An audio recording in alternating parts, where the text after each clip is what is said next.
Siti Aisyah dari kelas MGH 24 akan mengerjakan tugas UTS dari Bapak Sofwan. Baik, saya akan menjelaskan kembali mengenai definisi kombinasi perusahaan. Definisi kombinasi perusahaan adalah penggabungan perusahaan dua atau lebih menjadi satu entitas baru. Kombinasi ini dapat berupa merger, ekuisisi, dan konsolidasi. Yang pertama yaitu merger. Merger terjadi ketika dua atau lebih perusahaan bergabung dan membentuk entitas baru. Sedangkan ekuisisi terjadi ketika satu perusahaan mengambil alih kendali atas perusahaan lain. Yang ketiga yaitu konsolidasi. Konsolidasi terjadi ketika dua atau lebih perusahaan bergabung dan membentuk perusahaan baru yang sepenuhnya terpisah dari perusahaan asli. Sebab-sebab terjadinya kombinasi. Ada banyak alasan mengapa perusahaan memilih untuk bergabung. Beberapa alasan utama meliputi peningkatan efisiensi, perluasan pasar, dan pengurangan persaingan. Yang pertama yaitu meningkatkan efisiensi. Kombinasi perusahaan dapat memungkinkan perusahaan untuk menghemat biaya dengan menggabungkan operasi, mengurangi duplikasi, dan memanfaatkan skala ekonomi. Yang kedua yaitu memperluas pasar. Kombinasi perusahaan dapat memungkinkan perusahaan untuk memasuki pasar baru, menjangkau pelanggan baru, dan memperluas bisnis mereka. Yang ketiga yaitu mengurangi persaingan. Kombinasi perusahaan dapat memungkinkan perusahaan untuk mengurangi persaingan dengan menggabungkan operasi, mengurangi jumlah pesaing, dan menciptakan dominasi pasar. Selanjutnya yaitu kolom perusahaan dan ruas perusahaan. Kolom perusahaan adalah perusahaan yang bergabung untuk membentuk perusahaan baru, sedangkan ruas perusahaan adalah perusahaan yang dihasilkan dari kombinasi. Sifat dan jenis kombinasi perusahaan. Kombinasi perusahaan dapat diklarifikasikan berdasarkan sifat dan jenisnya.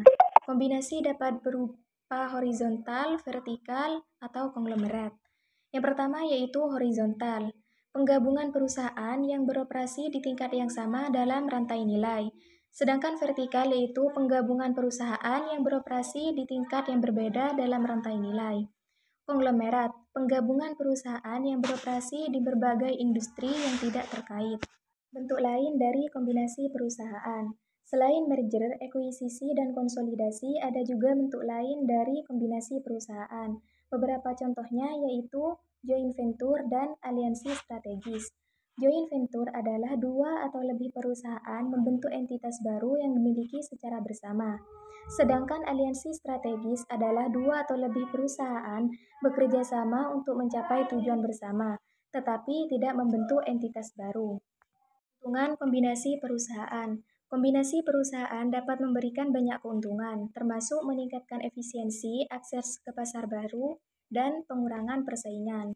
Dari segi efisiensi, yaitu menggabungkan operasi dan mengurangi duplikasi, dapat menghemat biaya dan meningkatkan efisiensi. Sedangkan akses pasar menjangkau pelanggan baru dan memperluas jangkauan bisnis ke pasar baru. Yang ketiga yaitu dominasi pasar, mengurangi persaingan dan meningkatkan pangsa pasar. Mengurangi kombinasi perusahaan. Kombinasi perusahaan juga dapat memiliki beberapa kekurangan termasuk konflik budaya, ketidakseimbangan kekuasaan, dan resiko kegagalan. Konflik budaya. Perbedaan budaya dan nilai antar perusahaan dapat menyebabkan konflik dan kesulitan dalam integrasi. Ketidakseimbangan kekuasaan. Salah satu perusahaan mungkin memiliki lebih banyak pengaruh atau kendali daripada yang lain, yang dapat menyebabkan ketidakseimbangan kekuasaan. Yang ketiga yaitu risiko kegagalan. Proses integrasi dapat rumit dan memakan waktu, dan kombinasi perusahaan dapat gagal jika tidak dikelola dengan baik. Proses pelaksanaan kombinasi perusahaan. Pelaksanaan kombinasi perusahaan merupakan proses yang kompleks dan melibatkan berbagai langkah, mulai dari due diligence hingga integrasi pasca merger. Yang pertama yaitu due diligence, menganalisis perusahaan target untuk menilai kesehatan keuangan, operasi, dan potensi risiko.